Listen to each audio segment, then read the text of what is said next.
తన అల్లుడైన ఎస్డి షకీల్ వల్ల తనకు, తన కుటుంబ సభ్యులకు ప్రాణహాని ఉందని ఉన్నత అధికారులు స్పందించి తన అల్లుడు షకీల్పై చర్యలు తీసుకుని తనను, తన కుటుంబాన్ని కాపాడాలని నెల్లూరు నగరంలోని కలెక్టర్ కార్యాలయం వద్దగల నెల్లూరు జిల్లా జర్నలిస్ట్ భవనంలో బాధితుడు సయ్యద్ మీరామోదీన్ ఆధ్వర్యంలో మీడియా సమావేశం నిర్వహించారు. ఈ సందర్భంగా బాధితుడు సయ్యద్ మీరామోదీన్ విలేకరుల సమావేశంలో మాట్లాడుతూ 2016 సంవత్సరంలో తన కూతురై అయిన ఫిర్దోస్ని ఎస్డి షకీల్తో వివాహం చేయడం జరిగిందన్నారు. అయితే పెళ్లి కానుకగా తన కూతురి పేరుతో ఇల్లు ఇచ్చానన్నారు. ఇల్లు అమ్మివేయాలని ఉద్దేశంతో నా కూతురుని, తనను షకీల్ ఇబ్బందులకు గురి చేస్తున్నారన్నారు. ఈ విషయంపై సంబంధిత పోలీస్ స్టేషన్లో కేసు నమోదు చేయడం జరిగిందన్నారు. షకీల్ బెయిల్ తీసుకుని హైదరాబాద్లో రెండో భార్య దగ్గరికి షకీల్ వెళ్లిపోయాడన్నారు. ఈ నెల 16వ తేదీన తన అంగడి దగ్గరికి షకీల్ వచ్చి అంగట్లో ఉన్న కార్మికుడిని బెదిరించి రాద్ధాంతం చేశాడన్నారు. తన కూతురైన ఫిర్దోస్కి 3 పిల్లలు ఉన్నారని, కనీసం షకీల్ పిల్లలు కూడా పట్టించుకోకుండా తన కూతురుని బెదిరింపులకు ప్రతిరోజు గురి చేస్తున్నారన్నారు.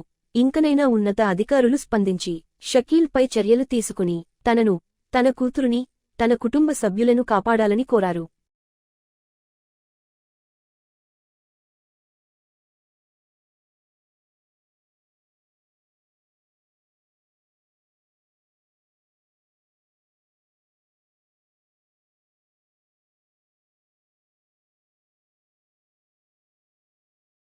మీరామోదీన్ జనాంతరెడ్డి కాలనీ వెంకటేశ్వర వాసిని. నా షాపు కాపులీలో మీనా ఫ్యాషన్ డిజైనర్ మగ్గం వర్క్ టైలరింగ్ చేస్తాను సార్. నేను నా కూతురికి అల్లారు ముద్దుగా పెంచుకున్నాను సార్. నా కూతురు నేను 2016లో షకీల్ అనే మా బామ్మర్ది కొడుకు, పెద్ద బామ్మర్ది కొడుకు ఇచ్చి పెళ్లి చేశాను సార్. అప్పుడంతా మేమంతా ఒకే కుటుంబం చెందిన వాళ్ళము. బాగా చూసుకుంటారనే ఒక నమ్మకంతో వాడికి ఇచ్చి నేను పెళ్లి చేశాను సార్. 10 సవర్లు బంగారులు ఇచ్చాను. పాప పేరు మీద ఒక ఇల్లు కూడా కొనిచ్చాను నేను. మా మామ దగ్గర కొని ఆ పాప పేరు మీద ఇచ్చున్నాను సార్ ఇల్లు. కానీ పెళ్ళి అయిపోయినాక షకీల్ ఏం చేసేవాడంటే నా బిడ్డని రోజు హింసించేవాడు. ఏమని అంటే ఎంతసేపుకి డబ్బుతో వాడికి పని. వాడంతా మా అమ్మకి నేను ఇచ్చిన అన్ని ప్రతి వస్తువు అమ్మేశాడు సార్. వాడు ప్రతి వస్తువు అమ్మేశాడు. 10 సవర్లు బంగారం అది కూడా అమ్మేశాడు. సరే నేను పట్టించుకోవాలి, సరేలే వాడు ఏదో పరిస్థితులు బాగాలేదు, సరే సర్ది పెట్టుకుంటాడని నేను అనుకున్నాను సార్. కానీ ప్రతిరోజు వాడు హింసించేవాడు, మా పాపని కొట్టేవాడు. దాని గురించి గొడవలు జరుగుతూ ఉండేది సార్. అది కానీ వాడు ఏంటంటే 2 సంవత్సరాల తర్వాత మామ నేను హైదరాబాద్కి పనికి పోతాననేసి హైదరాబాద్కి పనికి పోయాడు సార్. పనికి పోయినాక కొన్ని రోజుల తర్వాత మా పాపను కూడా తీసుకుపోయాడు. తీసుకుపోయినాక 3వ బిడ్డ అప్పుడు కాన్పూర్ ఉన్నప్పుడు పంపించేశాడు. దాని తర్వాత మా పాప ఎక్కడ ఉండిపోయింది. 2002లో ఏం చేశాడంటే కరెక్ట్గా రొట్టెల పండగ అప్పుడు ఒక అమ్మాయితో పాటు వచ్చాడు మా అమ్మ ఇంటికి. అది వాళ్ళ అమ్మ ఇంటికి వచ్చాడు. వచ్చేసి ఈ అమ్మాయి ఎవరని అడిగింది మా పాప. నేను పెళ్లి చేసుకున్నాను, 2వ పెళ్లి, ఈ నాది 2వ భార్య అని అడిగాడు. అదేంటండి నేను ఉన్నాను కదా, మళ్ళీ 2వ పెళ్లి ఎట్లా చేసుకుంటారంటే నిన్ను సాగుతాను ఆమెని సాగుతానని చెప్పాడు సార్. మా అమ్మాయి ఏంటంటే నేను అలా ఒప్పుకోను, నేను ఎలా ఒప్పుకుంటాను, నాకు 3 పిల్లలు ఉన్నారు, నా భవిష్యత్తు ఏం కావాలా అని బాధపడితే నీకు ఇష్టమైతే ఉండు లేకపోతే పో అనేసి తరిమేశాడు సార్ నా కూతుర్ని. అప్పటి నుంచి నా పాప నా దగ్గరే ఉంది. వాళ్ళ పెద్దలు నేను పిలిచాను, మాట్లాడాను, ఎవరూ రాలేదు సార్. దాని తర్వాత నేను పోయి వాళ్ళు అప్పుడు ఎక్కడున్నారంటే నేను ఏ ఇల్లు అయితే వాళ్ళకి మా పాప పేరు మీద కొనిచ్చాను ఆ ఇల్లు కూడా 2 లక్షలకి వాళ్ళు కుదురు పెట్టేసి వాళ్ళు ఎంగళరావు నగర్లో బాడీకి వెళ్ళిపోయారు సార్. ఎంగళరావు నగర్లో ఉన్నారు కాబట్టి అక్కడ పోలీసు వాళ్ళకి పోయి నేను కంప్లైంట్ చేస్తే వాళ్ళు ఏం చేశారు, కేసు రాశారు సార్. పైటంలో కేసు ఉంది వాడి పైన. దాని తర్వాత వాడు కేసు పెట్టినా కూడా బెయిల్ తీసుకుని హైదరాబాద్కి వెళ్ళిపోయాడు. హైదరాబాద్కి వెళ్ళిపోయినాక మళ్ళీ ఒక 6 నెలలు 7 నెలల తర్వాత వచ్చి ఒకటే వేధింపులు సార్. మా మీద రావటం, కొట్టడం, బాధించడం. ఏమంటే ఆ ఇల్లు ఇచ్చేయండి, ఆ ఇల్లు నాకు పెళ్లిలో ఇచ్చారు, ఆ ఇల్లు ఇచ్చేయండి. వాడు వచ్చింది ఇంటి కోసం సార్. ప్రతిసారి వచ్చి కొడతాడు. దాని తర్వాత నేను ఏం చేశానంటే ఆ ఇల్లు తీసుకుని నా పాపను తీసుకుని 2 సంవత్సరాల నుంచి నేను ఆడే ఉన్నాను సార్ వాయిలెట్ పాడులో.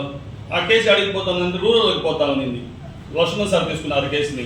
ఆ లక్ష్మణ్ సార్ చాలాసార్లు వాడిని పిలిపించి కౌన్సిలింగ్ చేశారు, అరిచారు. ఏంద్రా నువ్వు ఇలా చేశారు, నీ మీద కేసు ఉంది, మళ్ళీ ఇంటి మీద ఎట్టపోతారు అంటే నా పిల్లలు ఉన్నారు నేను పోతానంటాడు.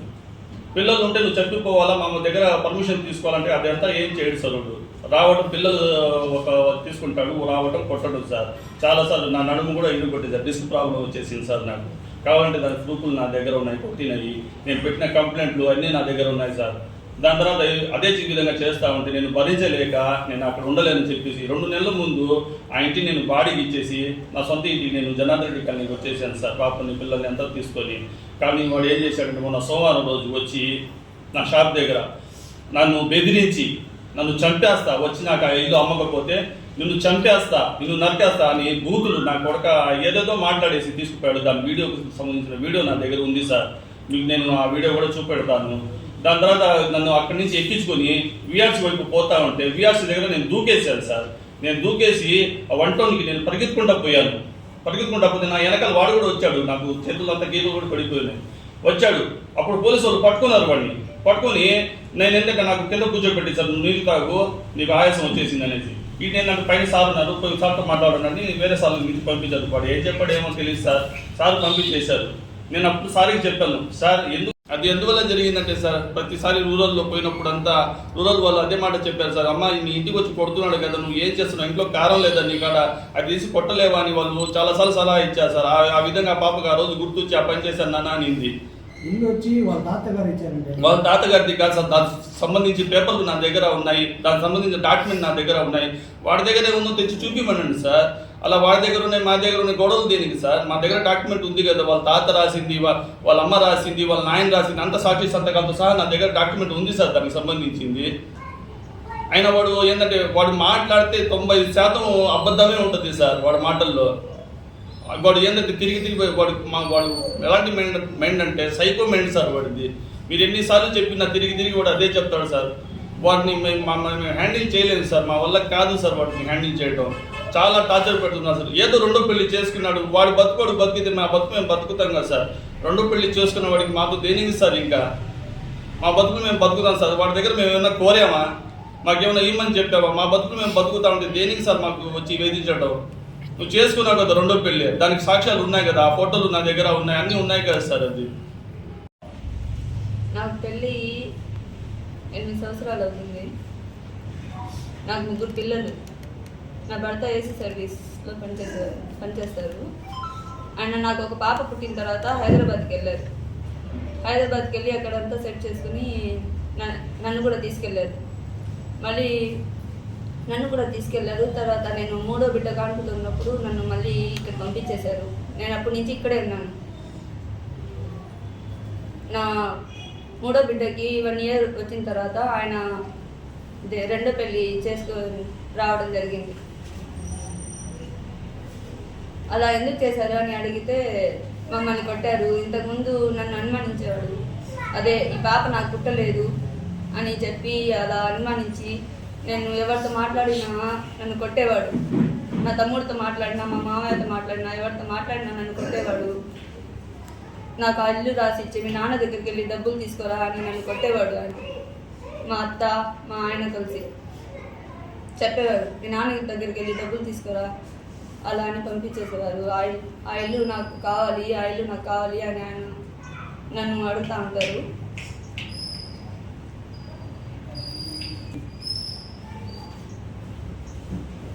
కేసు పెట్టారు మీరు?